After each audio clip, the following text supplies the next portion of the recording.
Gary, what does CNBS stand for? Well, CNBS is an acronym for Carolina No Bull Sprints. Uh, Carolina because we're in the Carolinas, no bull because we don't put up with any bull.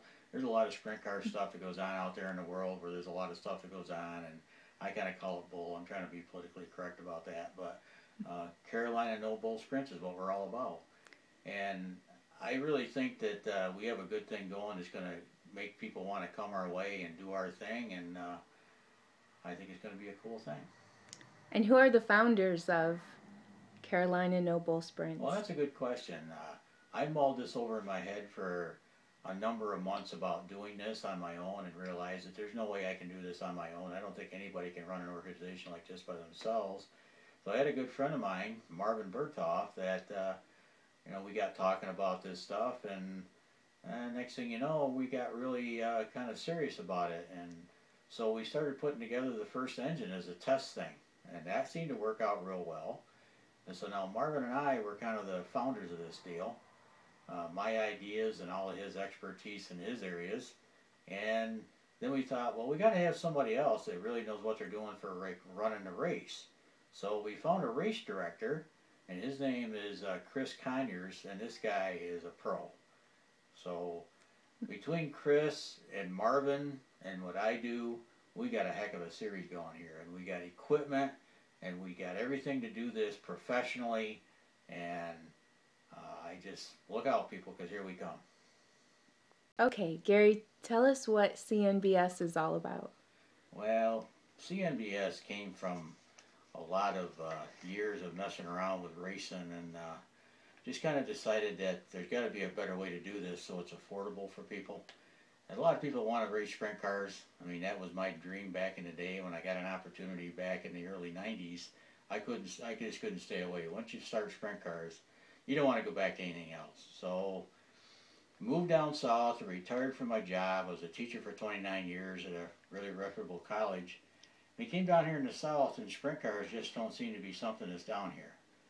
So we played around with some sprint car stuff with things that were coming around here on a monthly basis or whatever it was, and kind of decided that we kind of want to start our own thing. I wasn't about to do it on my own, so I had a couple of friends that jumped in with me, and we got a pretty good deal going on here. And it's all based on affordability. Now I know it sounds crazy to say affordable sprint car, but one of the big things that makes sprint cars so unaffordable is the engine. The engine for a 360 or a 410 sprint car, a full size, full blown sprint car, you're looking at between $25,000 to $60,000, depending on how deep you want to get into it. Most people can't afford to do that. I says, for you people to do, great. You can travel around and spend your money and do all that, and that's great. But for the average working guy, that's trying to feed his family and pay the electric bill and all the other cool things you got to do with your paycheck, we came along with this thing.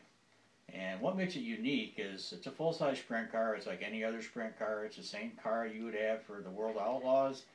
The difference is we got a different engine package. Our engine package is basically, it's a 350 engine. We got Ford applications. We got spec heads for Ford. We got spec heads that fit on the 350 Chevy. And we can go as many as 360 cubic inches on this thing. But what makes us really unique, besides the spec head, and by the way, the spec head is $700 for the head. You pull it out of the box and you put it on. There's no messing with it.